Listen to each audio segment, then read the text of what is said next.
할렐루야. 오늘은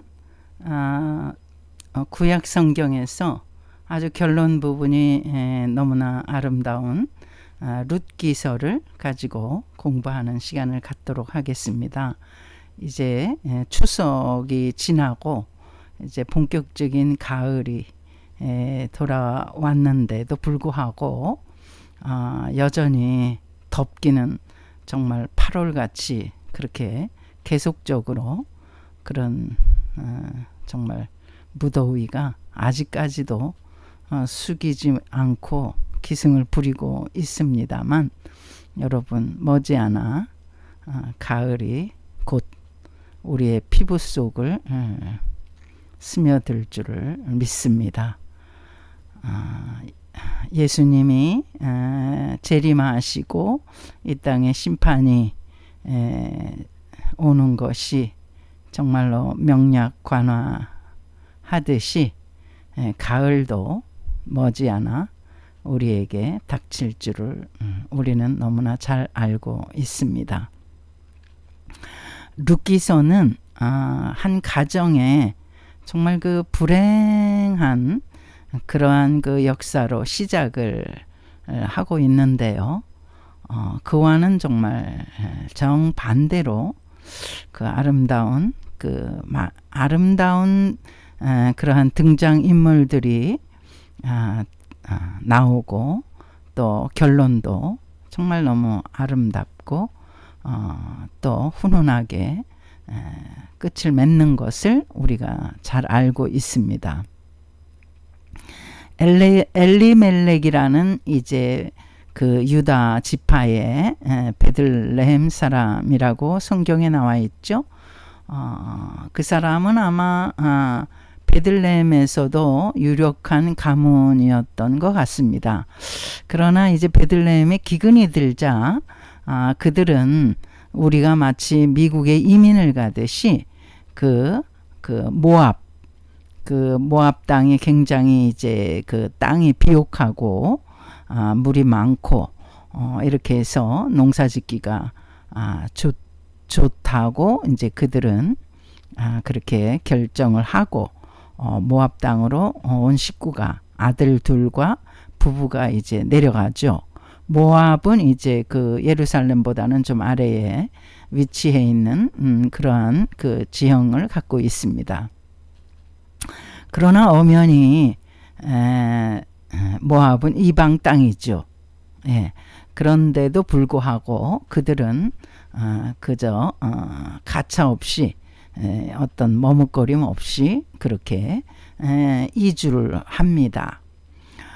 그런데 이제 성경에는 잘 나타나 있지 않지만은 아주 불행한 그러한 어떤 그들의 이주의 그 어떤 계획과는 다르게 상당히 불행한 그런 처지로 전락하는 모습을 1장에서 볼 수가 있습니다. 벌써 1장에서 제가 1장 1절을 한번 읽어드리겠습니다. 사사들이 치리하던 때에 그 땅에 흉년이 드니라. 유다 베들레헴의 한 사람이 그 엘리멜렉이죠. 그의 아내와 두 아들을 데리고 모압 지방에 가서 거류하였는데, 그러니까 뭐 이렇게 잠시 한 1년만 거처를 옮긴 것이 아니라 또 우리가 또 거처를 1년을 살려고 또 옮기는 것은 또 쉽지 않지 않습니까? 더군다나 이제 12지파가 나누어져 가지고 이렇게 그 땅을 지켜야 되는 그러한 이제 하나님의 율법이 있지 않습니까? 그런데도 불구하고 그들이 이렇게 결정을 했다는 것은 이제 모압에서 영원히 살려는 이제 그런 계획이 있었으리라고 생각이 듭니다.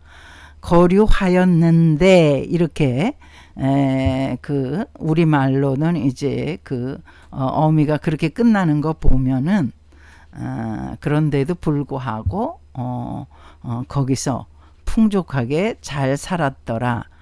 이렇게 이제 결론이 나지 않는다는 것을 우리가 유추해 볼 수 있겠죠. 결론적으로 이들은 이제 10년을 거기서 거처하고 있는 동안에 나오미의 남편이었던 엘리멜렉은 모압 땅에서 죽게 되었습니다. 근데 남편만 죽으면 뭐 그래도 또 어떻게 거기서 아들들하고 또 며느리들하고 그렇게 터를 잡고 살 텐데, 하나님은 그렇게 하지 않으신 거예요. 아들 둘도 다 데려가 버리신 겁니다. 젊은 아들들 둘을. 그러니까 남자들은 다 하나님이 데려가신 거라고 할 수가 있죠. 그러니까 여자들만 남은 거죠. 당시에 그 여자들의 어떤 그 삶이라는 것은 정말 팍팍하기 짝이 없었죠. 그래서 이제 과부를 불쌍히 여겨라 하고 하나님께서 율법을 만드셨을 정도로 그렇게 여자들이 할 수 있는 일이 너무나 제한적이었고, 그 고아와 과부를 멸시하지 말라고 아주 그렇게 율법에 명시된 것을 보면 뭐 여자들의 삶이라는 것은 너무나 팍팍하고 힘들다는 것을 우리는 생각해 볼 수가 있는데요. 이렇게 여자들만 덩그러니 남게 된 것입니다. 그러면 이제 이 룻기라는 책은 정말 뻔자로 어떻게 되겠습니까? 지금 불행했는데 뭐 갑자기 행복하게 되었다, 이렇게 또 우리가 생각하기는 참 어렵지 않겠습니까? 그런데 제가 결론적으로 너무나 행복하고 아름다운 결론이라고 지금 초입부터 말씀을 드리는 것은, 정말 이 초반에 엘리멜렉의 이 가정의 이 불행한 이 모습과는 완전히 정말 다르게 전개가 되고 있다는 사실입니다. 그리고 앞으로 나오는, 그러니까 그 주인공들은 그 엘리멜렉과 기론과 말론, 이 두 아들들은 이미 다 천국을 갔으니까 이제 뭐 그들은 지금 현재 없는 거죠. 그 살아있는 남은 사람들, 그 나오미와 두 며느리, 그리고 이제 앞으로 나오미가 도저히 모압 땅에서 살 수가 없겠죠. 남자들이 다 가버렸으니까. 그래서 여자들만 남았기 때문에 이제 고향으로 돌아가는 것 아니겠습니까? 그래도 이제 고향에 가면 이삭이라도 줍고, 또 어떻게 아는 사람 친지들을 통해서 또 어떻게 조금 구원을 받을 수 있는 길을 이제 모색하려고 나오미는 그렇게 애를 쓰고 있는 것 아니겠습니까? 그래서 이제 이 나오는 사람들, 이 나오미를 비롯해서 두 며느리, 그리고 이제 앞으로 등장하는 사람들, 그런 사람들이 어떤 사람들이냐면 정말로 천사 같은 사람들이에요. 정말 이 세상에 이렇게 아름다운 사람들이 정말 살고 있나? 우리가 이런 세상에 살면 얼마나 참 행복할까? 그렇게 저는 생각해 봤습니다. 정말 이런 사람들만 산다면 살맛이 나는 세상 아닐까? 그래서 제가 이 룻기서를 오늘 여러분들에게 소개를 시켜 드리고 싶습니다. 우선 이제 두 며느리들은 이제 과부라고 말씀드렸죠. 남편들이 다 죽은 거예요. 그럼 뭐 얼마나 참 그 마음이 답답하고 힘들겠습니까? 그래서 이제 나오미, 시어머니 나오미는 이제 자기 혼자 베들레헴 고향으로 돌아가고, 과부가 된 두 며느리, 큰 며느리는 오르밧이고 작은 며느리 룻이죠. 두 며느리는 이제 당연히 모압 여자기 때문에 그래서 이제 모압에도 남겨두고, 그러면 이제 그들은 자기 종족인 모압 종족이니까 어떻게든지 모압 사람들의 어떤 호의, 를 통해서 살아남지 않을까. 그런데 자기는 나오미는 유대인이고 그리고 이제 모압 땅에서는 이방인이기 때문에 별로 환영을 받지 못할 거라는 이제 생각도 있었겠죠. 그래서 이제 당연히 자기 혼자서 고향을 다시 이제 찾아가려고 그렇게 이제 그 며느리들한테 말하는 것이죠. 이제 나는 귀향을 하겠다. 그러나 이제 나 혼자 가겠다. 너희들 더군다나 이제 모압 여자들이면 유대인들은 어떻습니까? 특히 유대인들은 차별이 심한 민족입니다. 우리가 그 주라고 해서 그 유대인들은 굉장히 자기끼리 결속이 아주 강하고 아주 그 민족주의가 굉장히 그들은 아주 넘쳐나기 때문에 타 민족에 대해서 그렇게 호락호락 호의적이지 않는 특징이 있습니다. 그것도 아마 하나님께서 싫어하시고 꺼려하시는 거기 때문에 그들이 망하는 데 일조를 했을지도 모릅니다. 물론 이제 우상숭배를 해서 결국은 그 이스라엘 가나안 땅을 뺏기고 이렇게 바벨론에 완전히 먹히고 또 북이스라엘은 이제 아수르 제국에 완전히 망하고 뭐 이렇게 하나님께서 이방 민족을 들어서 그들을 심판의 막대기로 쓰시긴 했지만 그 가운데는 우상 숭배에다가 또 타 민족을 굉장히 그 받아들이지 않는 그러한 이제 선민 의식이라고 그러죠. 자기네들만 하나님의 백성이다. 하나님이 자기네들만 선택하셨다.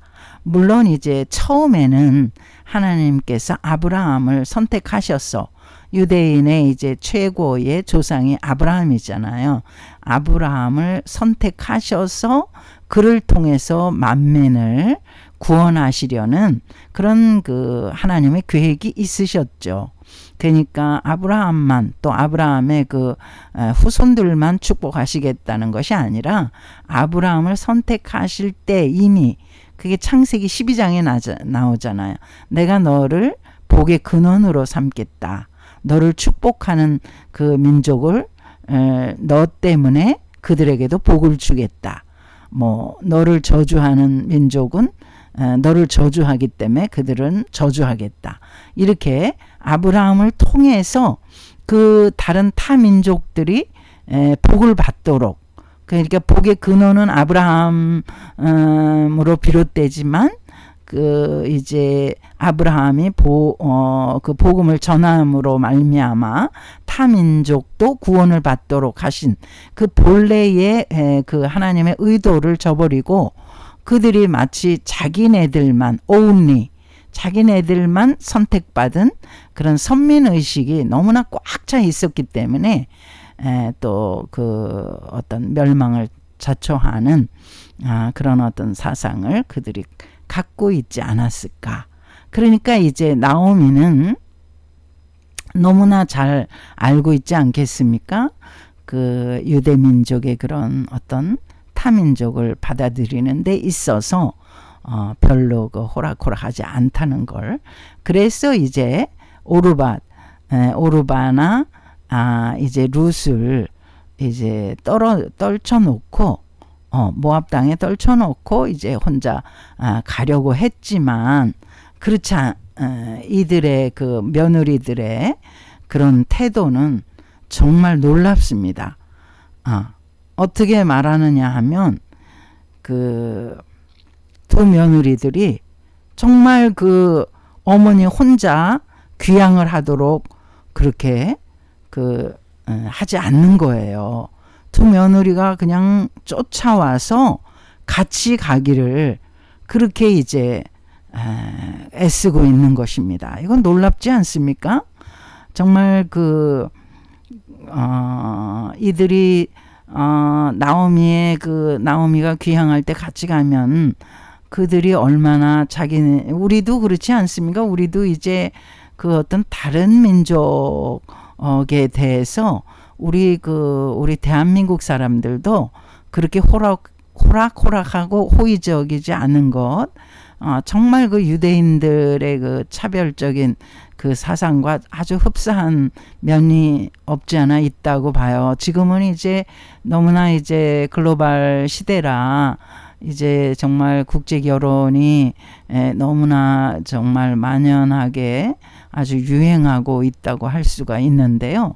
그럼에도 불구하고 아직까지도 그렇게 뭐 완전하게 100% 완전하게 정말 다 그렇게 다 아무렇지도 않게 좋아하고 웰컴한다. 그렇게 볼 수는 또 없어요. 네, 아직까지도 편견을 갖고 있는 분들이 많이 계시고 그러기 때문에 그래서 이제 나오미는 그러죠. 이들이 막 어머니 시어머니를 쫓아 나오니까 룻기 1장 11절에 나오미가 이르되 내 딸들아, 여기서 참 그 나오미의 그 호칭이 너무나 아름답지 않습니까? 그 며느리들인데 분명히 며느리들 아니에요. 아들의 아내니까. 근데 나오미는 이렇게 말합니다. 내 딸들아 돌아가라. 너희가 어찌 나와 함께 가려느냐. 내 태중에 너희의 남편 될 아들들이 아직 있느냐. 이러면서 이제 그들을 만류하죠. 또 12절에 내 딸들아 되돌아 가라. 너희 땅을 너희 민족으로 돌아가라 이 말이죠. 나는 늙었으니 남편을 두지 못할지라 가령 내가 소망이 있다고 말한다든지 오늘 밤에 남편을 두어 아들들을 낳는다 하더라도 13절 너희가 어찌 그들이 자라기를 기다리겠으며 어찌 남편 없이 지내겠다고 결심하겠느냐. 내 딸들아 그렇지 아니하니라. 여호와의 손이 나를 치셨으므로 나는 너희로 말미암아 더욱 마음이 아프도다 하매. 참 이 구절 한 구절이 너무 감동이 되는데요. 하나님께서 나오미 자신을 이제 아프게 하셨다 이 말이에요. 하나님 징계하셨다고 이렇게 이제 나오미가 자기 인식을 하고 있는 거죠. 그러니까 우리가 하나님을 인식할 때에 우리가 혹시 고난을 당할 때에 하나님 나는 이렇게 잘한 게 많은데 어떻게 나한테 이렇게 하실 수가 있습니까? 정말 이런 고난이 왜 나한테 하필 이렇게 내가 이 고난을 당해야 합니까? 이렇게 이제 우리는 하나님께 반문하면서 이 고통을 당할 때 심히 참 불편하고 하나님을 원망하는 그런 수가 많이 있잖아요. 근데 나오미는 그러지 않은 거예요. 지금 여기에서 나오미는 하나님을 원망하는 그러한 어떤 메시지가 전혀 없습니다. 그리고 단지 이 며느리들을 자기네 그 모압 땅으로 돌려보내기 위해서 지금 말하고 있는 거예요. 하나님이 나를 이렇게 고난을 주셨다. 그래서 남편도 죽게 하고 아들들도 죽게 하셨다. 이렇게 자기가 하나님께서 자기를 이렇게 하셨다 하는 거지 이게 원망이나 불평으로 그렇게 말하는 건 아닙니다.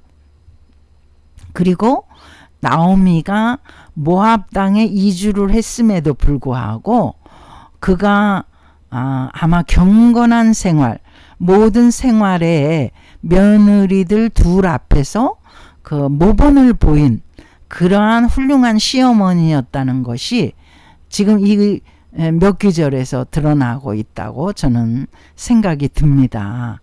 만약에 그 시어머니가 굉장히 혹독하게 이 며느리들을 다루었다면 정말 그 시어머니가 자기 고향에 혼자 돌아간다고 그럴 때 굳이 그렇게 쫓아가려고 애쓰고 힘쓰겠습니까? 더군다나 자기네 나라 땅도 아닌 이방 땅이잖아요. 환영받지 못하는 이방 땅인데 유대인들의 그 어떤 그 전통을 생각하면 그들이 정말 절대로 가면은 안 되는 그러한 땅이죠. 그런데도 불구하고 나오미의 어떤 그 훌륭한 그러한 삶의 태도, 또 경건한 그 믿음 생활, 이런 모습이 이 며느리들을 감동시켰다고 저는 믿습니다. 그래서 이제 14절에 그들이, 며느리들 둘이겠죠, 소리를 높여 울더니, 이제 이별을 하려고 생각하니까 소리 높여 울었다는 거예요. 오르바는 그의 시어머니에게 입 맞추되 룻은 그를 붙쫓았더라. 이제 오르바는 시어머니에게 입을 맞추면서 이제 어떻게 했냐 하면 소리 높여 슬피 울었다는 거예요. 정말 큰 며느리나 작은 며느리나 다 정말 이 시어머니 그 나오미에게 존경을 표하고 있는 것을 볼 수가 있습니다. 우리가 참 이런 것을 배워야 되지 않겠는가. 며느리지만 그 딸처럼 사랑하는, 그리고 심지어 부를 때도 내 며느리들아 이렇게 부르지 않고 내 딸들아, my daughters 이렇게 부른단 말이에요. 우리가 여기서 나오미의 정말 이 훌륭한 이 삶의 그 모습, 향기 나는 모습. 그 예수님은 그러셨잖아요. 첫째는 하나님을 사랑하라. 둘째는 내 이웃을 내 몸과 같이 사랑하라. 이웃이 어디 옆 동네에 있는 이웃이 아니라 바로 내 자신 이외의 사람은 다 이웃이 되는 것 아니겠습니까? 그러니까 제가 본인이면 그 다음에 이웃은 남편이 되고 자식들이 될 수가 있는 것이죠. 또 손주들이 될 수도 있는 것이고, 또 성도들, 교회의 교인들, 이웃은 나 외에 모든 사람이 다 이웃이 되는 것 아니겠습니까? 거기서 가족은 빼고 또 뭐 자식들은 빼고 그럴 수는 없죠. 예수님은 그렇게 말씀하시지 않으셨죠. 그러니까 우리 자신 외에는 다 이웃이 되는 거고, 이웃을 사랑하라. 하나님을 사랑하고 이웃을 사랑하라. 그게 첫째 계명이고 둘째 계명이잖아요. 나오미는 이 계명을 정말 아름답게 지킨 것이라고 저는 믿습니다. 그래서 제가 이제 앞으로 등장하는 인물들이 너무나 아름다운 사람들이다. 이렇게 제가 말씀을 여러분들에게 드리는 것입니다. 또 하나는 이제 이 룻은 막내 며느리인데 도저히 뒤돌아서서 자기 땅으로 안 가는 거예요. 오르바 큰 며느리는 갔는데 우리가 큰 며느리가 돌아갔다고 해가지고 절대로 우리가 뭐라고 할 수가 없는 거죠.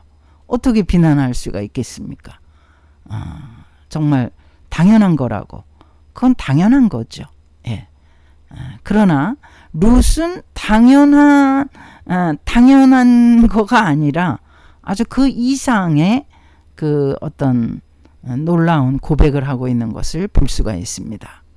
15절에 나오미가 또 이르되 보라 내 동서는 그의 백성과 그의 신들에게로 돌아가나니 너도 너의 동서를 따라 돌아가라. 나오미가 이렇게 붙쫓아서 쫓아오는 룻에게 말하는 거죠. 그랬더니 16절에 룻이 이르되 내가 어머니를 떠나며 어머니를 따르지 말고 돌아가라 강권하지 마옵소서. 어머니께서 가시는 곳에 나도 가고 어머니께서 머무시는 곳에서 나도 머물겠나이다. 어머니의 백성이 나의 백성이 되고 어머니의 하나님이 나의 하나님이 되시리니. 이 놀라운 고백이죠. 그러니까 이거는 이제 신앙 고백이라고 할 수가 있는 것입니다. 그러니까 나오미 시어머니로부터 전도를 받은 것이에요. 룻이. 그 전도를 받아서 어떤 경우가 있냐면 전도자보다 전도받은 분이 더 믿음이 아주 출중하게 발전하는 모습을 가끔씩 봅니다. 어떤 분은 전도한 분보다 전도받은 분이 나중에 신학교 가서 뭐 목사가 되고 전도사가 되고 뭐 장로, 권사, 집사, 하여튼 그 교회에 아주 그냥 그 영적인 지도자들이 되는 거예요. 전도받은 이들이. 우리 대한민국에 정말 복음의 유래가 비교적 짧잖아요. 200년도 안 되거든요. 근데 정말 2000년 전, 2000년 또 1500년, 1000년 이상 그 복음이 전파돼 가지고 이렇게 기독교를 믿게 된 그런 이제 유럽 국가들이 있잖아요. 그런 국가들에 비하면 우리 대한민국은 그야말로 200년도 안 되는, 복음이 들어온 지 뭐 150년도 채 안 되는 이러한 지금 지경에 있는 우리인데, 정말 전 세계에 선교사를 보내는 숫자로 미국 다음으로 대한민국이 2위라는 거예요. 선교사적인 그런 관점에서 보면 우리가 엄청나게 선교 역사의 성공적인 사례라고 하잖아요. 그럴 뿐만 아니라 후세대에 또 선교사를 두 번째로 세계에서 많이 파송하는, 그러니까 정말 예수님께서 말씀하시잖아요.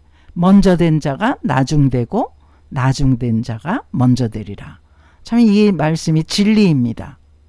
진리. 그래서 우리가 모태신앙이라고 해서 자랑할 게 전혀 없어요. 모태신앙이면 정말 모태신앙인으로서 더 많은 사람에게 복음을 전할 수 있는 그러한 체질이 돼야 되는데 그거 아니잖아요. 오히려 나중에 믿은 모태신앙 아닌 뭐 대학교 때나 고등학교 때나 아니면 그 후로 뭐 30대, 40대, 50대 그 후에 나이 많이 들어서 예수님을 영접한 그런 분들이 나중에 더 훌륭한 전도자들이 되시는 것을 볼 수가 있거든요. 그래서 우리는 항상 긴장을 해야 되는 거예요. 연수가 오래됐다고 자랑할 것이 아니라 정말 과연 나는 그런 어떤 예수님의 말씀을 순종하며 복음을 전파하고 있는가? 너는 만민에게 복음을 전파하라. 예수님의 마지막 Great Commission이잖아요. 마지막 대사명을 우리에게 던져주셨거든요.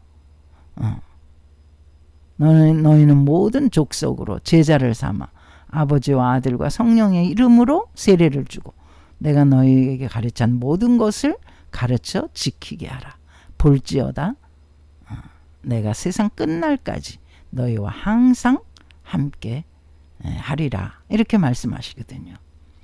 전도자들에게 예수님께서 항상 너희들과 함께 계시겠다. 이렇게 말씀해 주시는 거예요. 누구에게나 다 함께 계신다는 게 아니라 전도자들에게, 복음을 전하는 자들과 주님이 항상 함께 계시고 지켜주시겠다고 그렇게 마태복음 28장 마지막 절에 말씀을 주셨습니다. 그래서 나오미의 이 정말 선교의 어떤 활동은 대성공이었죠. 그래서 지금 룻은 어머니의 하나님이 나의 하나님이 되십니다. 이건 룻을 완전히 전도 100% 하나님의 백성으로 만든 그러한 성공적인 사례라고 할 수가 있습니다. 그 다음에 이제 2장에서 드디어 이들은 이제 베들레헴으로 돌아오고 있잖아요. 그 2장 바로 전에 1장 마지막에 이제 나오미가 이게 베들레헴에 돌아오니까 얼마나 이제 거기 고향 사람들이 다 나와서 반기겠습니까? 그런데 여기서 나오미는 이렇게 말하고 있어요. 요걸 제가 한번 소개를 시켜드리고 싶습니다. 이에 19절입니다. 이에 그 두 사람이 베들레헴까지 갔더라. 베들레헴에 이를 때에 온 성읍이 그들로 말미암아 떠들며 이르기를 이가 나오미냐 하는지라. 놀라겠죠. 다 돌아오니까 기쁘고 환영하겠죠. 20절 나오미가 그들에게 이르되 나를 나오미라 부르지 말고 나를 마라라 부르라. 이는 전능자가 나를 심히 괴롭게 하셨습니다. 21절입니다. 내가 풍족하게 나갔더니 여호와께서 내게 비어 돌아오게 하셨느니라. 여호와께서 나를 징벌하셨고 전능자가 나를 괴롭게 하셨거늘 너희가 어찌 나를 나오미라 부르느냐. 이렇게 나오미가 자기 인식을 하고 있는 것입니다. 아까도 말씀드렸지만 내가 이제 나오미가 이제 기쁨이라는 뜻이잖아요. 이제 나를 기쁨이라는 의미의 나오미라고 부르지 말아라. 사실은 내가 모압 땅에 다 정리를 해서 풍족하게 갔다는 것은 뭐예요? 베들레헴에 있는 재산을 다 정리해서 아주 우리가 뭐 미국이나 이렇게 이민 갈 때 옛날에 뭐 브라질이나 아르헨티나 미국이나 카나다나 뭐 이런데 호주나 이민 갈 때 뭐 맨몸으로 가지 않잖아요. 여기에 한국에 있던 재산들을 다 정리해 가지고 풍족한 가운데 가잖아요. 가난한 사람이 갈 수가 없는 것이 비행기 값이 좀 비싼 게 아닙니다.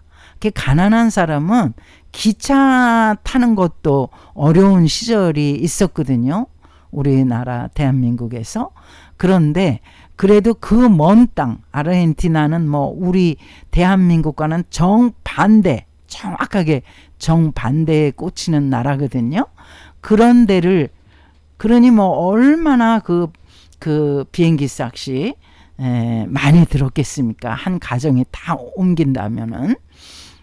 또 뭐 미국도 그 위에 있으니까 뭐 다 그 버금가는 그러한 비행기 값이라고 할 수가 있죠. 그러니까 이민을 갈 정도라 하면은 옛날에는요, 꽤 그래도 대한민국에서도 좀 괜찮게 사는 사람들이다. 그 비용이 너무 어마어마하게 들기 때문에 그래서 이제 이 나오미 가정도 이제 풍족하게 그 모압 땅에 갔다 이렇게 나오미가 고백하고 있는 거죠. 그런데 하나님께서 나를 비게 빈털터리가 돼서 이제 내가 다시 귀향을 하게 되었다. 자기 인식을 그렇게 하는 거죠. 이게 굉장히 귀한 그 고백이라고 저는 생각이 듭니다. 우리가 정말 자기 인식을 어떻게 하느냐에 따라서 하나님이 우리를 관찰하시고 또 하나님이 우리를 복을 주시는데 우리가 뭐 아무것도 아니면서도 대단한 것처럼 뭐가 대단하게 있는 것처럼 이렇게 프리텐딩을 한다면 정말 그거는 우리 자신을 속이는 것이고 또 하나님께 대해서도 하나님을 속이는 것이 되겠죠. 그리고 또 다른 사람들한테 또 이게 물론 이제 동정을 받는 것이 정말 죽기보다도 싫다. 그렇게 이제 그런 뜻에서 되게 이제 궁색한 표현을 안 하기가 이제 십상인데 나오미는 여기서 안 그랬다는 거죠. 나를 하나님께서 이렇게 빈털터리로 이제 만드셨다. 내가 풍족하게 나갔는데 이렇게 빈털터리가 되게 하셨다. 이렇게 자기 인식을 너무나 정확하게 그들에게 고백하고 있는 것. 굉장히 용감한 그러한 고백이라고 저는 생각이 듭니다. 그리고 이제 말하라고. 이제 출애굽에 말하라는 쓴물이 나오잖아요. 수르 광야에서 이제 그 이스라엘 백성들이 너무 목이 말라서 막 모세에게 원망하면서 물을 달라고 막 외치고 막 그럴 때 하나님께서 이제 물을 주시는데 그때 이제 그 물이 너무나 물이 써가지고 거기다 나뭇가지를 던지니까 이제 단물이 되었죠. 거기 쓴물을 마라라고 그렇게 그 히브리어로 마라로 지금 나오미 자기 이름을 나오미가 아니라 마라가 되었다. 내가 이렇게 하나님 앞에서 쓴물이 되었다. 이렇게 고백하는 거예요. 그렇다고 해서 자기 비하를 하는 것이 아니라 정확하게 자기 자신을 성찰하는 것이다. 이렇게 저는 저의 관점은 그렇습니다. 그런데도 불구하고 이제 그때가 어느 때냐 하면 그들이 보리 추수 시작할 때에 베들레헴에 이르렀더라. 그러니까 보리 추수 시작할 때, 그러니까 추수를 시작할 때, 추수는 걷어들이는 거잖아요. 그러니까 일단 나오미나 룻에게는 정말 아무것도 없는 빈털터리들이 귀향을 하게 됐지만, 그러나 지금 이 상황으로 보면 이때가 시즌이 보리 추수를 시작할 때니까, 막 추수를 시작해서 걷어들이는 때니까 그 소망이 있는 것 아니겠습니까? 물론 나오미가 모압 땅에 있을 때 보릿고개, 그러니까 이게 먹을 것도 없는 그런 시즌을 택한 게 아니죠. 추수할 때를 나오미가 딱 생각을 하고 돌아온 거라고 할 수가 있습니다. 지혜로운 그 여자라고 할 수가 있습니다.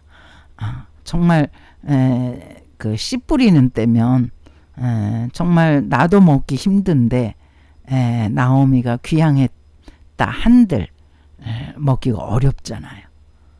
그래서 나오미를 칭찬해주고 싶습니다. 2장으로 가서 이제 바로 2장의 1절에 나오미의 남편 엘리멜렉에 친족으로 유력한 자가 있으니 그의 이름은 보아스더라. 지금 이제 이 보아스가 이제 바로 이 룻기의 또 두 번째 주인공이라고 할 수가 있습니다. 이제 룻기가 사실은 이제 그 룻기 성경의 이름이 룻이니까 룻기가 주인공 같지만 사실은 나오미가 주인공이라고 할 수가 있어요. 네. 그러니까 처음부터 끝까지 나오미의 주도하에 이 성경의 그 말씀이 이렇게 그 과정이 연결이 되고 있거든요. 물론 이제 성경의 최고의 주인공은 하나님이시죠. 하나님의 역사로 하나님이 정말 강권적으로 그 역사를 이루어 가시기 때문에, 그러나 이제 인간적인 어떤 등장 인물의 주인공은 나오미, 그 다음에 이제 두 번째 주인공은 보아스. 그럼에도 불구하고 이 보아스는 그리스도를 예표하는 그런 인물이라고 저는 감히 말씀드리고 싶습니다. 우리가 가장 힘들 때 우리가 예수님 만나야 되잖아요. 우리가 유력한 친구를 만나는 것도 좋고 또 그들의 어떤 그 물질적인 도움도 좋지만, 그러나 그 모든 것보다 가장 우리가 시급하게 우리 고난의 때에 만나야 될 분은 예수 그리스도이신 줄 믿습니다. 예, 그래서 보아스는 여기서 구약에서 그리스도를 예표하는 인물이다. 친족으로 유력한 자가 있으니 그의 이름은 보아스더라. 여기서 제가 잠깐 설명을 드리면 왜 친족이 중요하고 친족 중에서 또 가까운 사람이 보아스다. 이렇게 이제 이게 뭐가 그렇게 대수냐. 그런데 이제 유대인의 전통에는 하나님께서 그 12지파를 세우셨잖아요. 그 12지파가 한 지파가 골이 나거나 이렇게 부족하거나 이지러져 가지고 망하거나 그래서 12지파가 세워지지 않으면 그 하나님께서 12지파를 세우셨기 때문에 그 골이 나지 않도록 그들이 엄청 애를 쓰는 것을 볼 수가 있습니다. 그 사사기 마지막에 제가 말씀드린 것 같은데 그 베냐민 지파가 11지파 12지파 중에 베냐민이 아주 제일 작은 지파인데 막내둥이 지파죠. 제일 작은 지파인데 그 11지파와 전쟁이 났잖아요. 그래서 이 베냐민 지파가 완전히 이지러져서 망하기 직전까지 갔었거든요. 그럴 때 이제 11지파가 그 베냐민 지파가 완전히 정말 망해서 없어질까봐 굉장히 다각도로 노력을 해서 베냐민 지파를 다시 세우는 것을 사사기를 보면 알 수가 있습니다. 그래서 이렇게 하나님께서 어떤 한 지파가 이지러지거나 부족하거나 이렇게 되는 것이 하나님 원치 않으셔서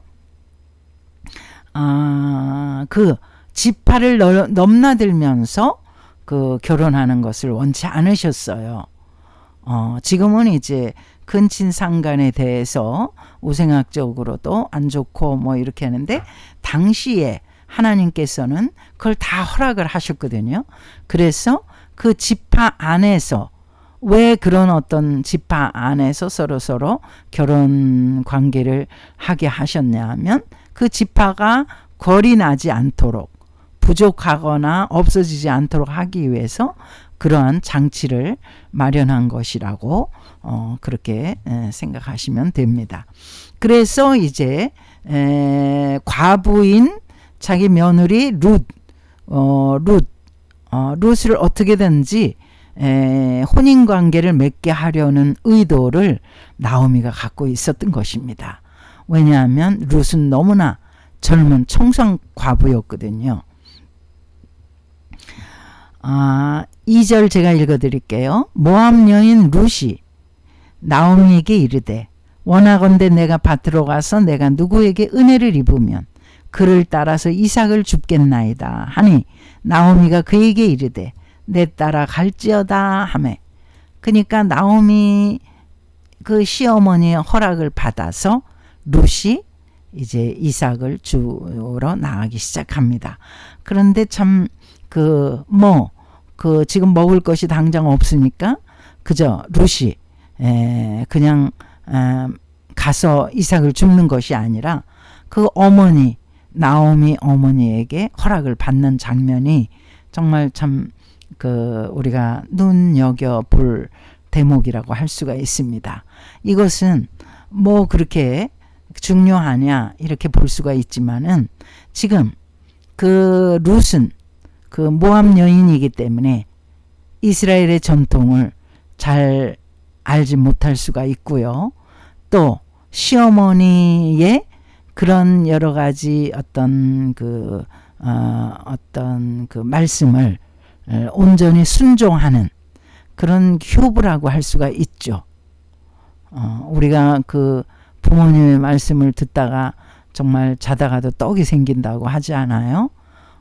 부모님은 항상 자식에게 가장 좋은 것을 주시는 분이라고 육신의 부모님이 그렇게 주시잖아요. 그래 너희는 내 부모를 공경하라. 그렇게 주의 말씀도 있지 않습니까? 이렇게 순종하는 딸.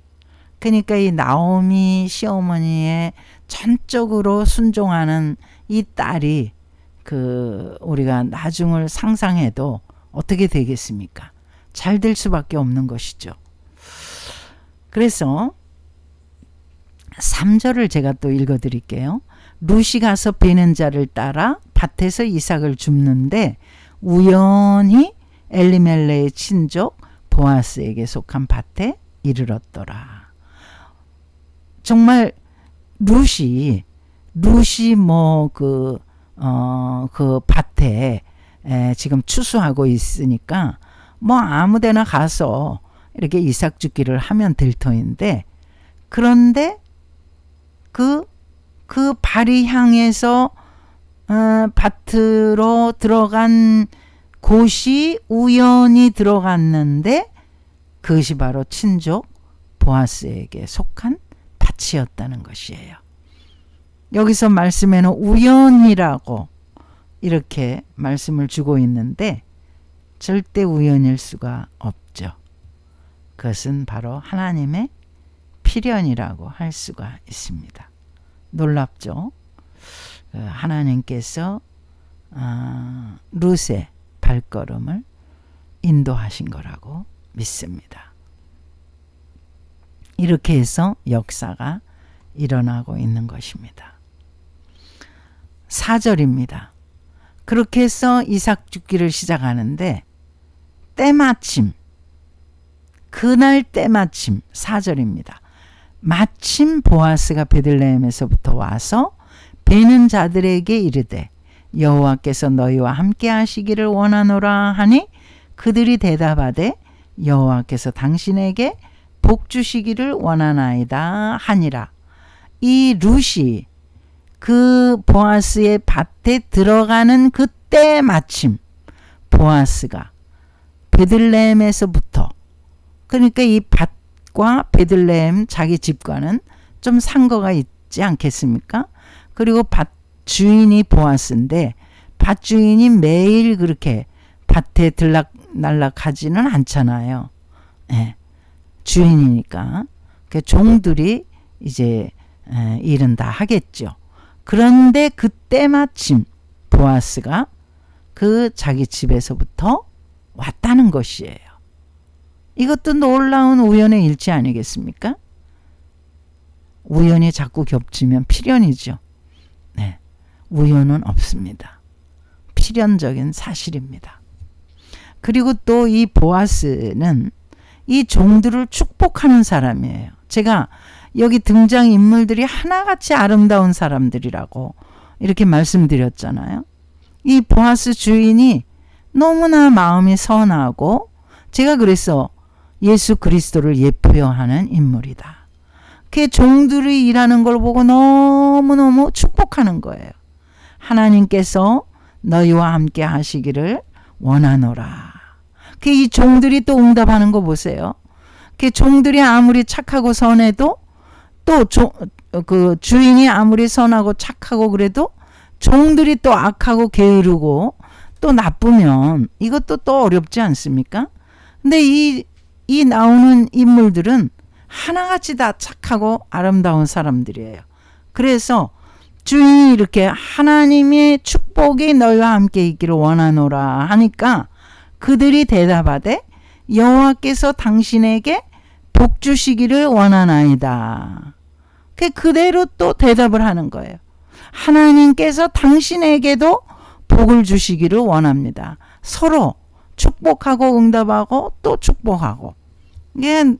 이 등장인물들이 이렇게 아름다운 사람들이 계속 등장하고 있는 것입니다. 그런데 거기서 낯선 그 여인을 본 거 아니겠습니까?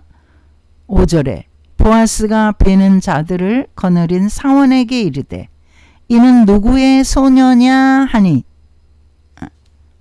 그 낯선 인물을 누구냐고 묻는 것이죠. 6절에 베는 자를 거느린 사환이 대답하여 이르되 이는 나오미와 함께 모압 지방에서 돌아온 모압 소녀인데, 그러니까 이 룻이 이렇게 소녀라고 지칭하는 것을 보면 이게 나이가 아주 어린, 정말 많지 않은, 그러한 많아야 그저 20대 초반 그런 여인이라고 할 수가 있습니다. 7절에 그의 말이 나로 베는 자를 따라 단 사이에서 이삭을 줍게 하소서 하였고 아침부터 와서는 잠시 집에서 쉬고 난 후에 지금까지 계속하는 중이다. 그 이삭 하나하나 줍는 게 얼마나 정말 어려운 일이겠어요. 그거 뭐 하루 종일 줍어야 그저 한 대박을 주울 텐데, 그러니까 부지런히 그 시어머니를 복양하기 위해서 열심히 줍고 있는 거죠. 그러니까 8절에 보아스가 룻에게 이르되 내 딸아 들으라, 이삭을 주우러 다른 밭으로 가지 말며 여기서 떠나지 말고 나의 소녀들과 함께 있으라.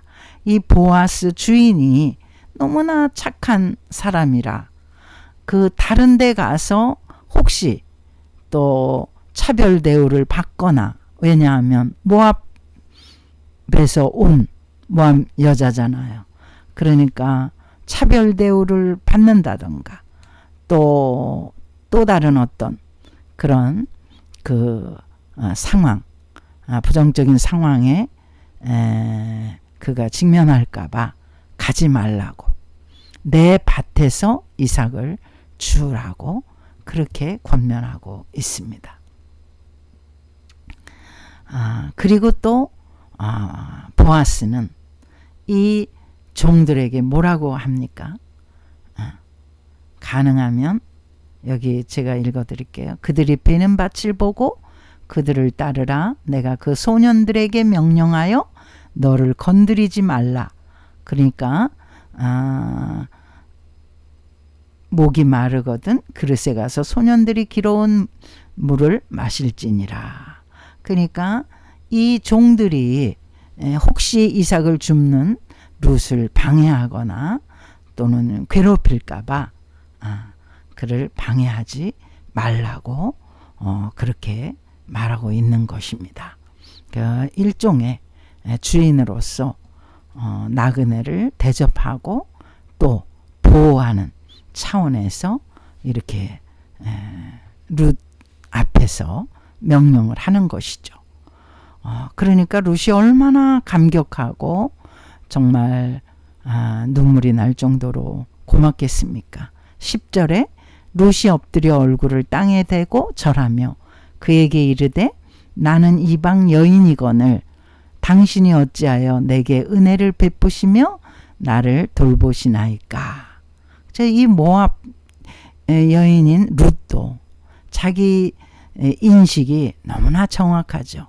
제가 이렇게 이방 여인이고 제가 유대인도 아니고 제가 정말 별 볼 일 없는 사람인데 어떻게 이렇게 후하게 나를 대접하시고 은혜를 베푸십니까?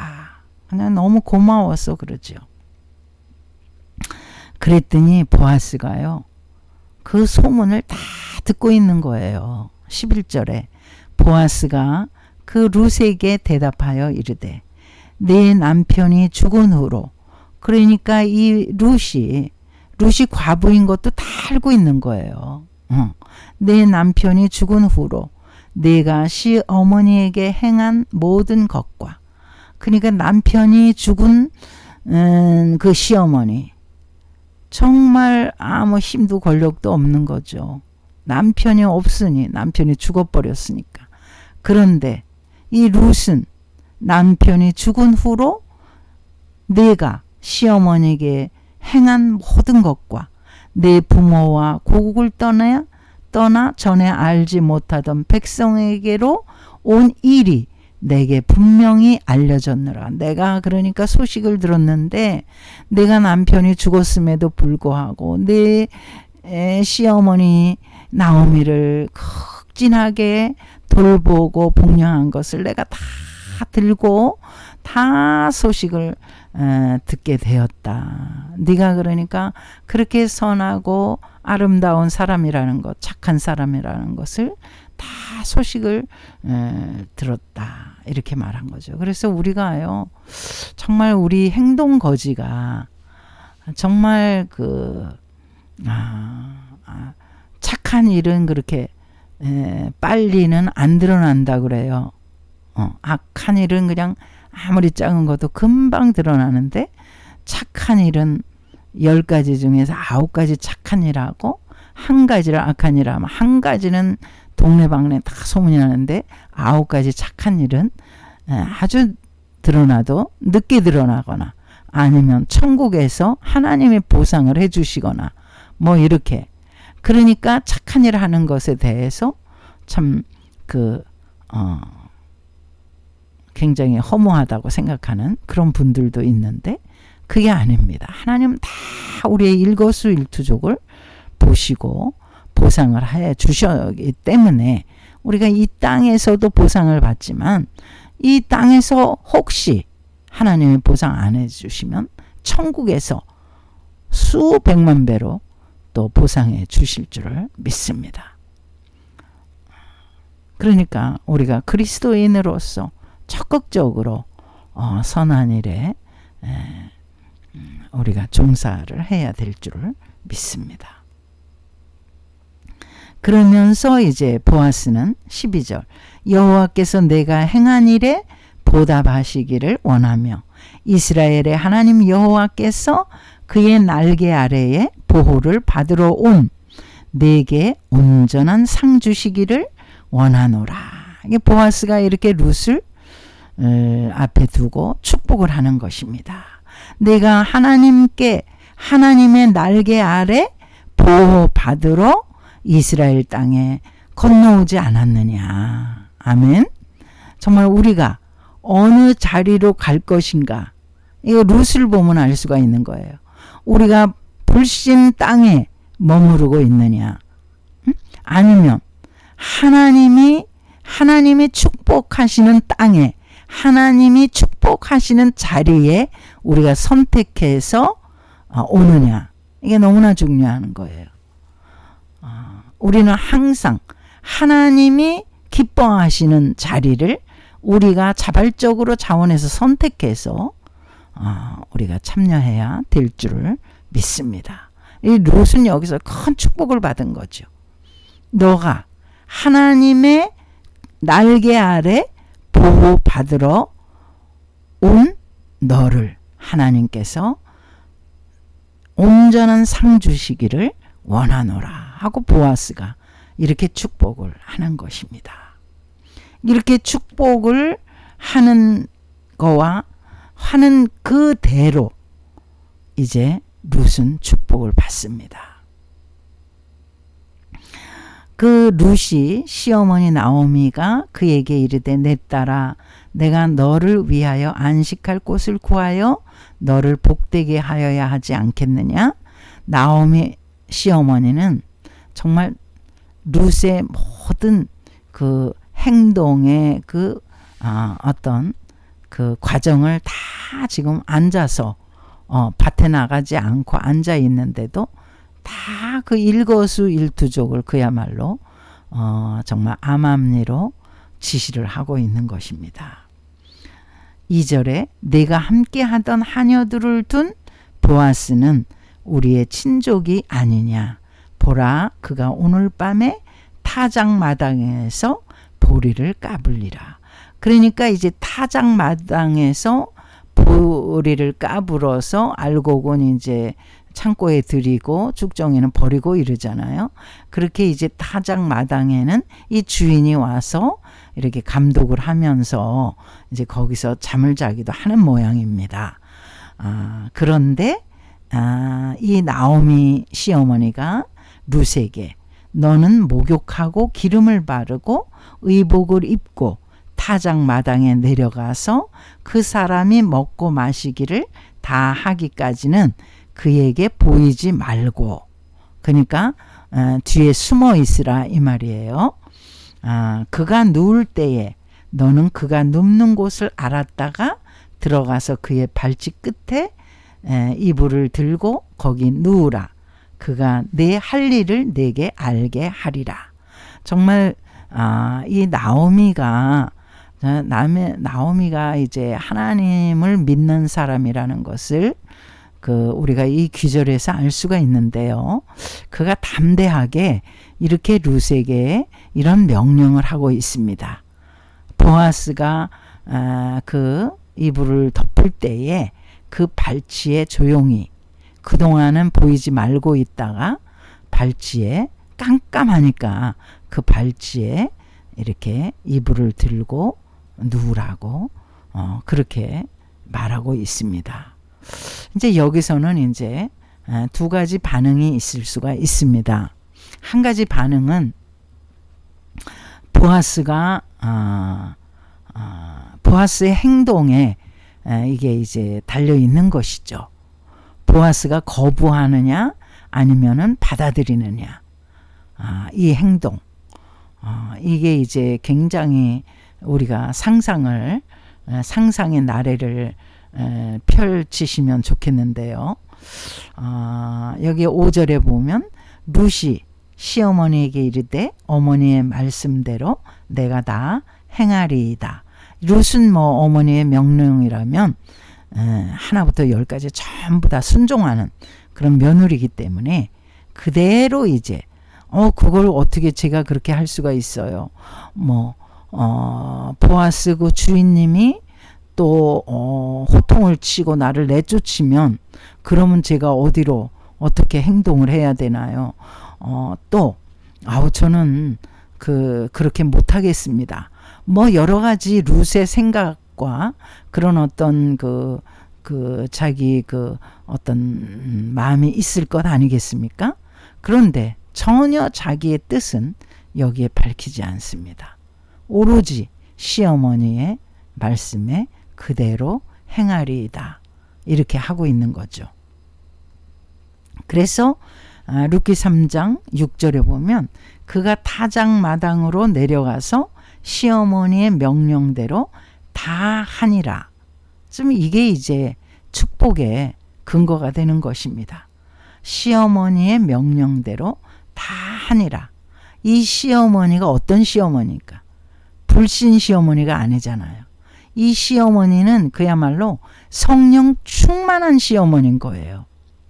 이 시어머니는 모압 땅에서도 자기 며느리들에게 복음을 전한 사람이에요. 그 복음을 듣고 이제 하나님을 믿는 사람으로 하나님을 믿어도 적당히 믿는 게 아니라 막 열렬히 믿는 그런 며느리가 되어서 그래가지고 이 빈털터리 어머니까지 쫓아오는 그런 그 사람으로 만들었을 정도니까 이 나오미는 그냥 보통 시어머니라고 할 수가 없죠. 성령 충만한 그런 시어머니가 이렇게 명령을 하는 대로 룻은 다 따랐다. 이렇게 말씀하고 있습니다. 7절에 보아스가 먹고 마시고 마음이 즐거워 가서 곡식단 더미의 끝에 눕는지라 룻이 가만히 가서 그의 발치 이불을 들고 거기 누웠더라. 정말 이불 속에 두 남녀가 들어간 거 아니겠습니까?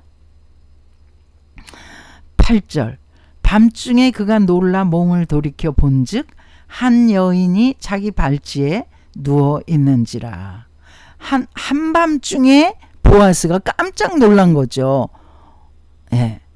그러니까 사람의 기척이 있고 또 발치에 뭐가 걸리니까 얼마나 깜짝 놀랬겠습니까? 그 내가 누구냐? 대답하되 나는 당신의 여종 루시오니 당신의 옷자락을 펴 당신의 여종을 덮으소서. 이는 당신이 기업을 물을 자가 됨이니이다. 이거 다 어머니가 그 룻의 입에다가 이렇게 다 심어준 그런 말이겠죠. 당신이 바로 우리 시아버지 엘리멜렉의 가문의 기업 물을 자.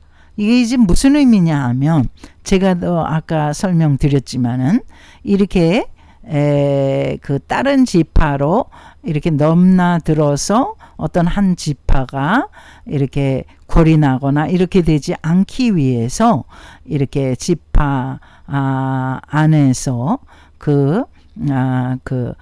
사람들이 그 안에서 그 숫자가 유지하게 되었고 또 하나는 이제 더 그 중에서도 또 가까운 그러한 그런 어떤 친족 관계가 형성되어 있지 않겠습니까? 그런 사람인 경우에는 어떤 책임의식을 갖게 되는 거죠. 네.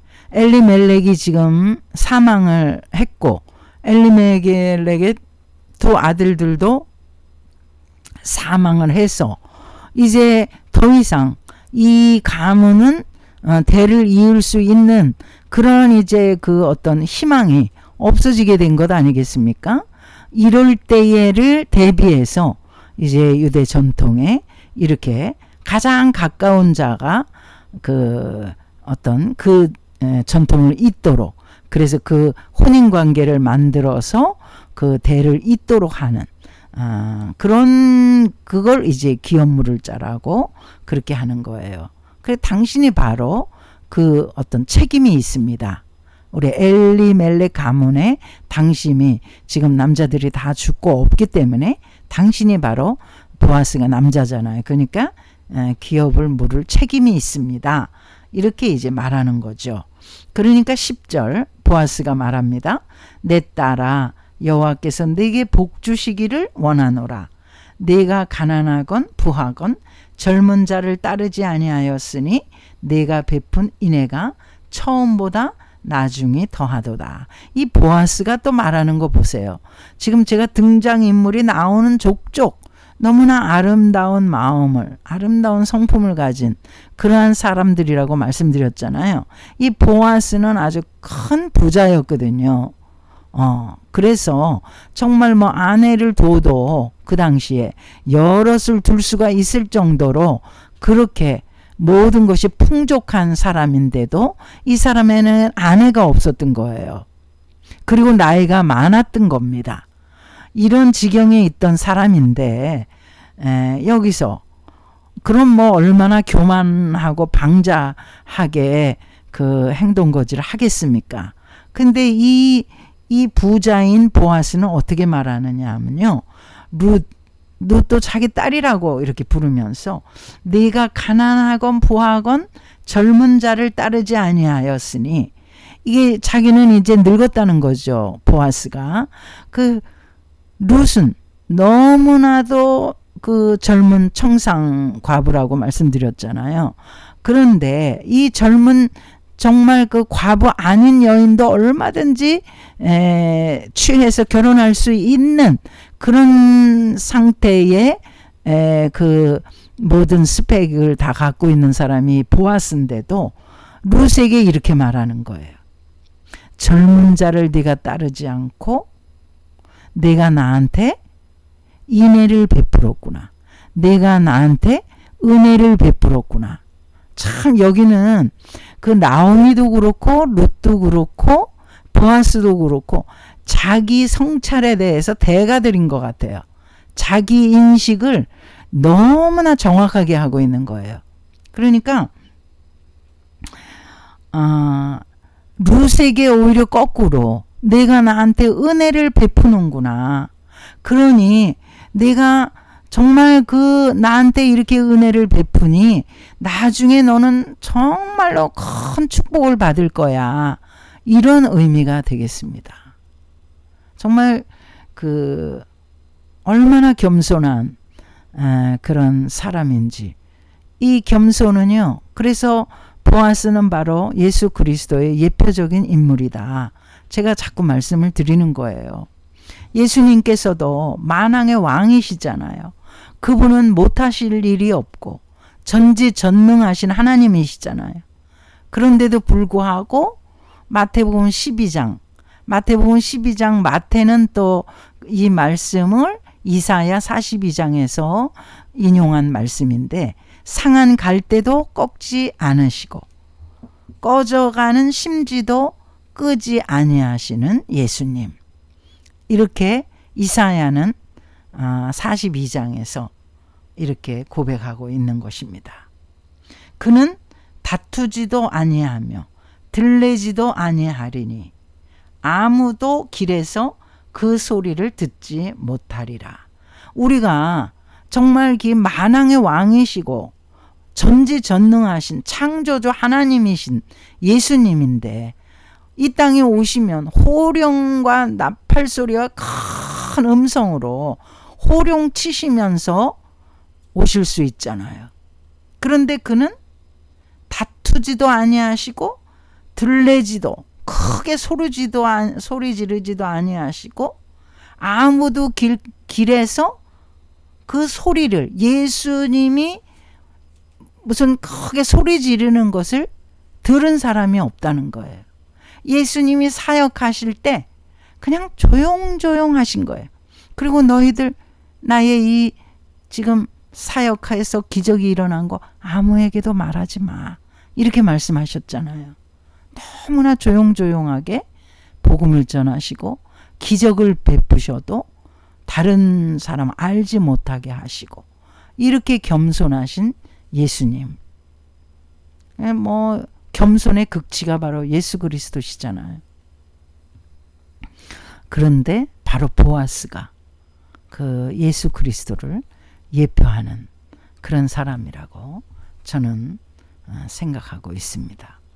그래서 이렇게 정말 천하기 천한 아무것도 가져오지 않고 거지로 예루살렘에 시어머니 따라서 온 룻에게 보아스는 너가 이렇게 내게 은혜를 베푸는구나.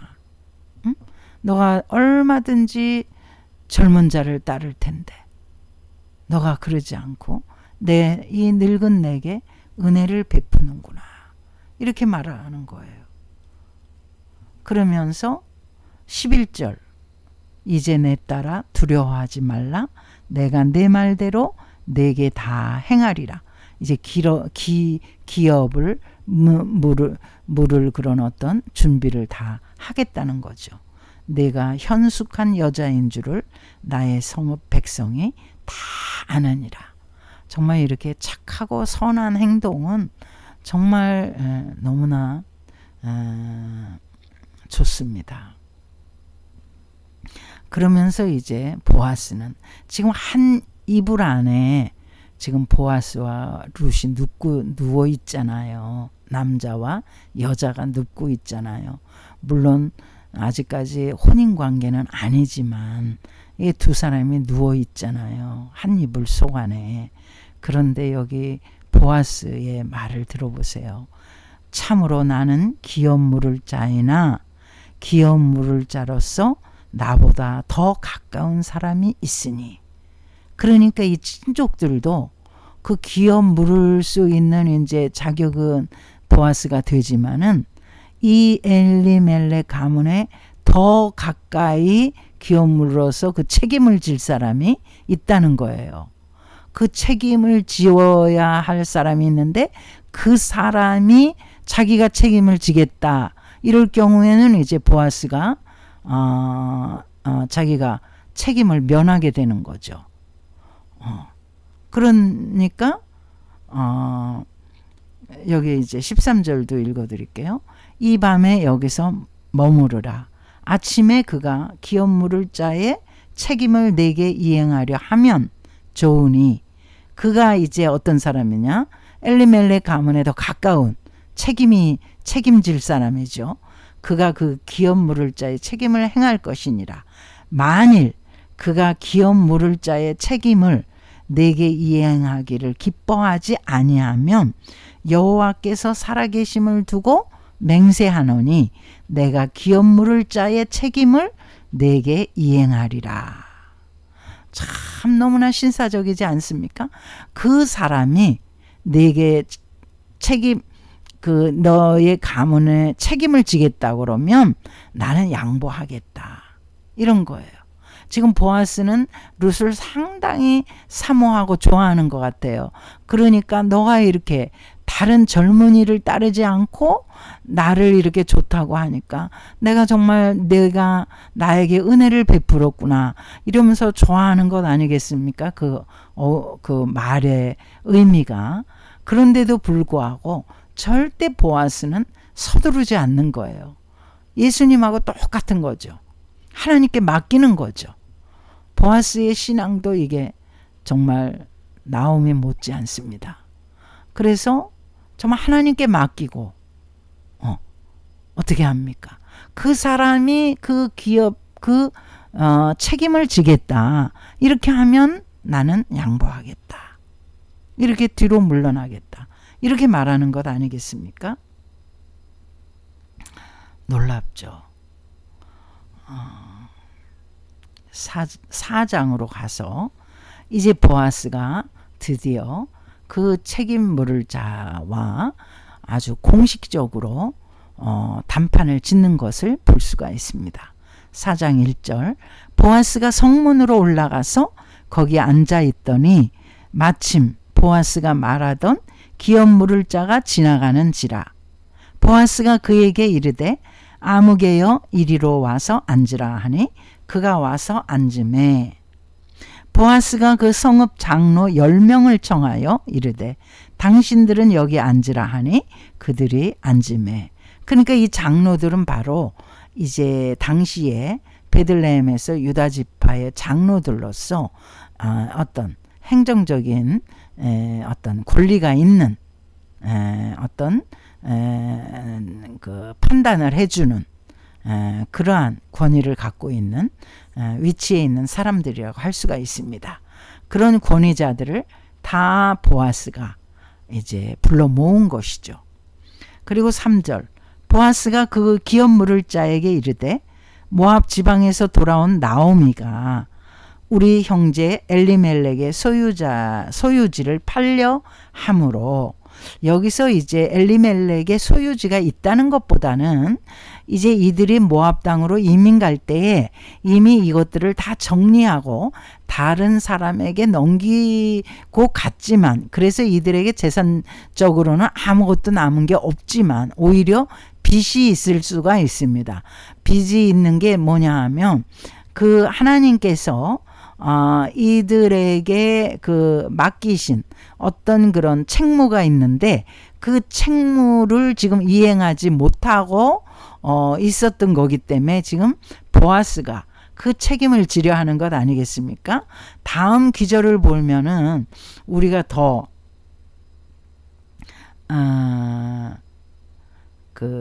이제 더 쉽게 클리어하게 알 수가 있는데요. 내가 이제 여기 보아스가 또 말합니다. 4절에 내가 여기 앉은 이들과 내 백성의 장로들 앞에서 그것을 사라고 네게 말하여 알게 하려 하였노라. 그러니까 이제 거기 당사자 엘리멜렉에 더 가까운 책임 물을 자죠. 만일 내가 물으려면 그 책임을 지려니와 만일 내가 그 책임을 지려 아니하면은 내게 고하여 알게 하라. 이제 그 사람이 그 어떤 권한이 있기 때문에 그 보아스에게 알려달라는 거죠. 그럼 당신 다음에는 나요. 그 외에는 물을 자가 없느니라 하니 그가 이르되 내가 물으리라 하는지라. 자기가 책임을 지겠다 하는 거예요.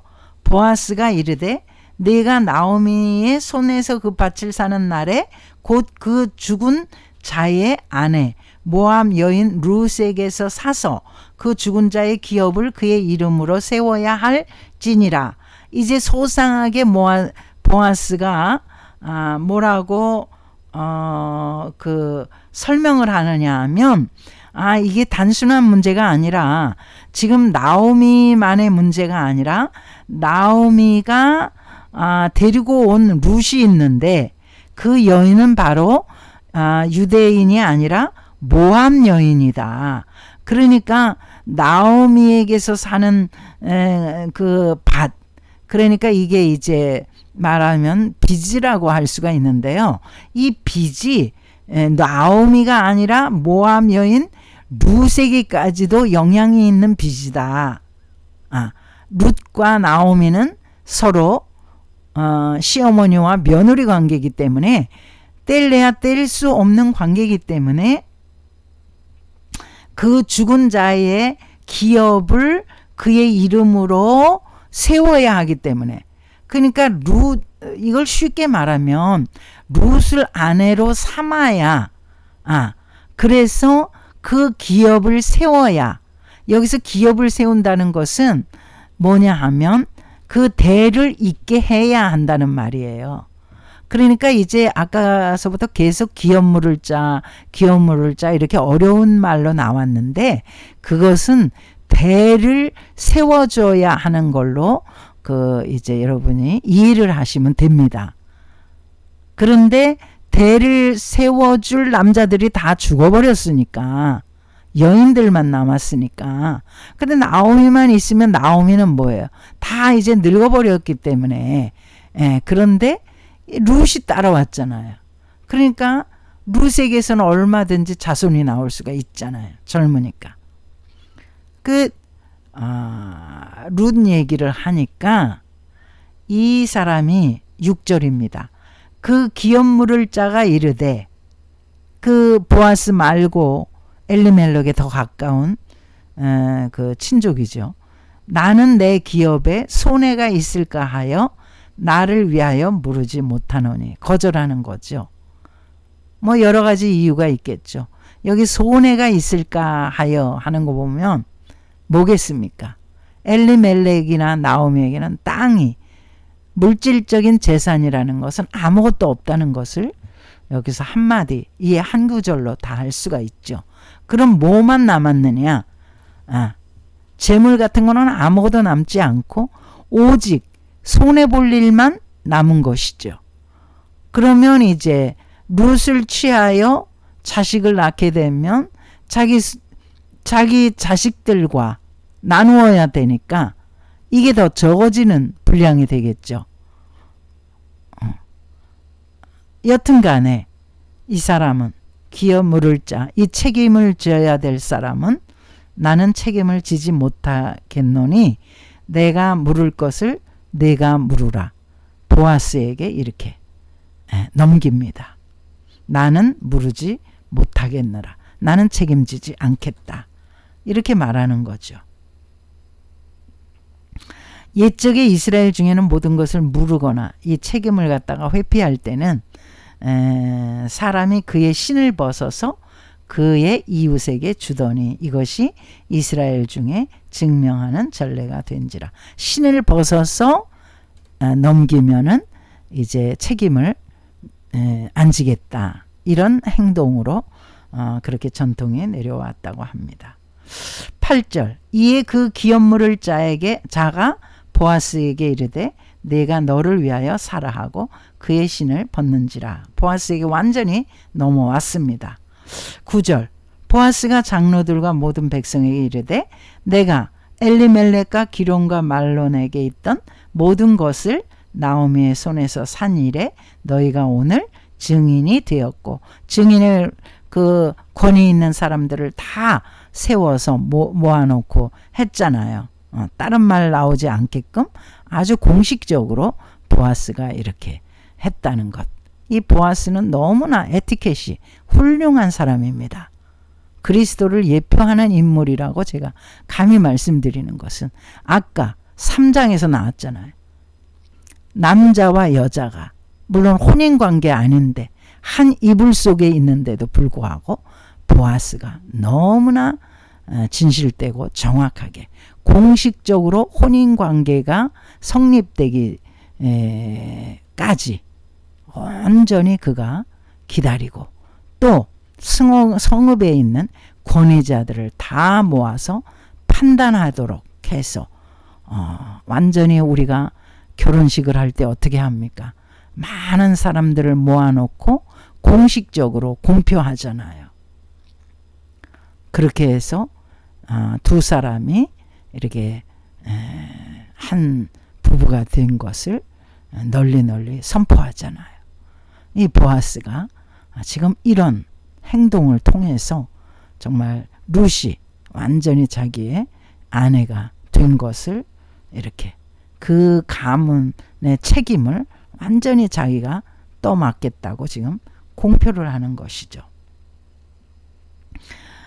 10절입니다. 또 말론의 아내 모압 여인 룻을 사서 나의 아내로 맞이하고 그 죽은 자의 기업을 그의 이름으로 세워 그의 이름이 그의 형제 중과 그곳 성문에서 끊어지지 아니하게 하매 그냥 대를 이어주겠다는 거죠.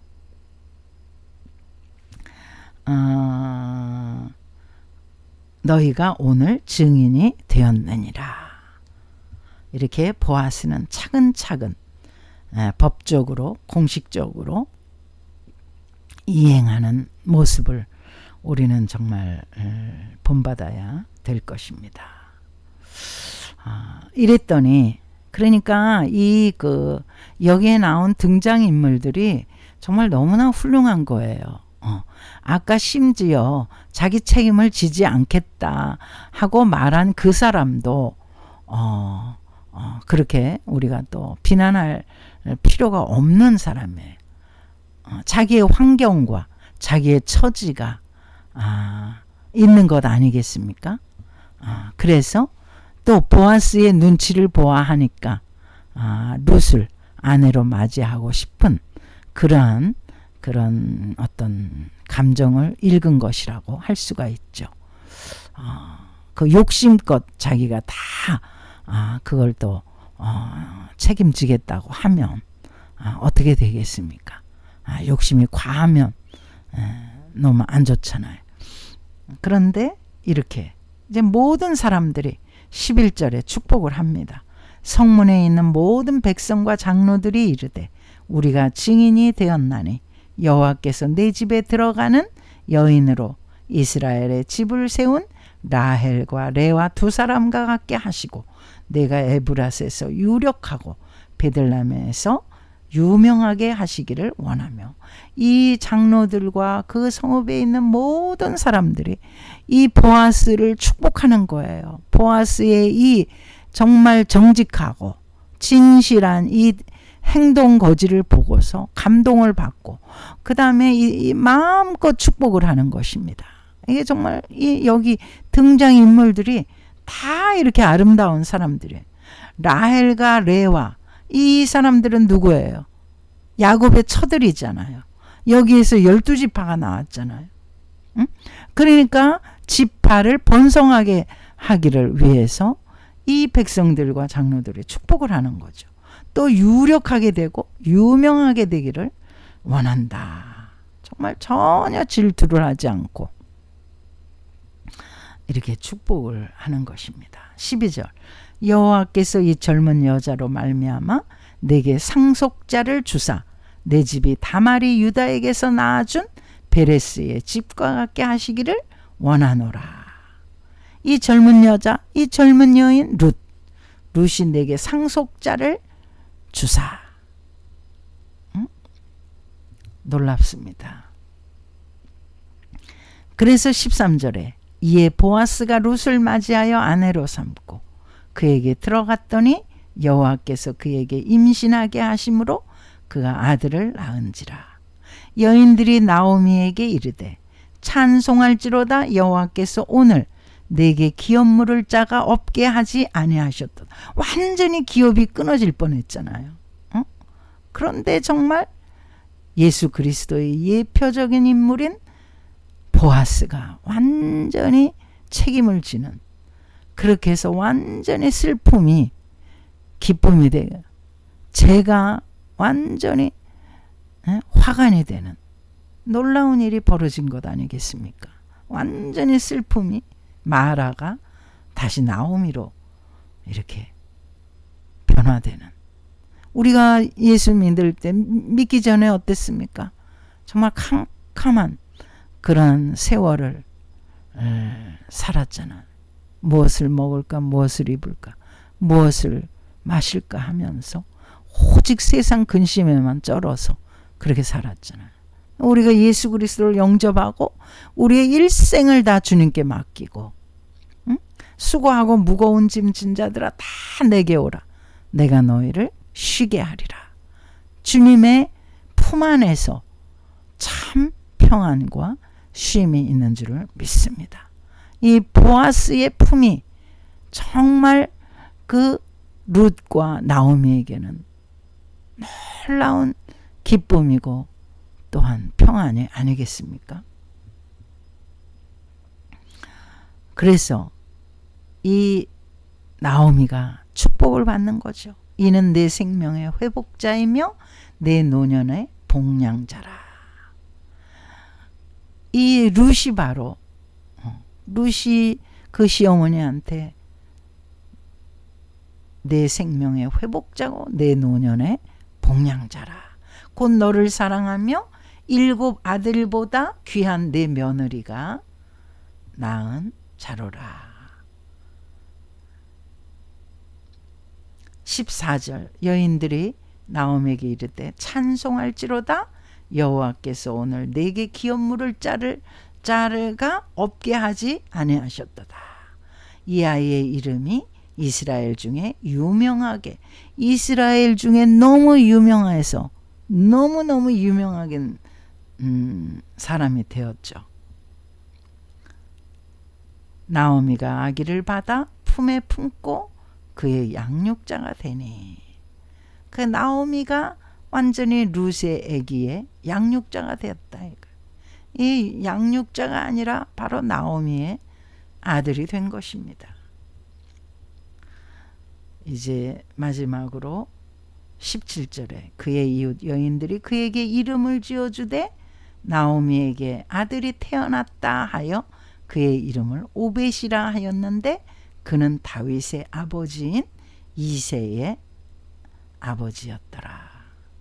그러니까 다윗의 할아버지인 거죠.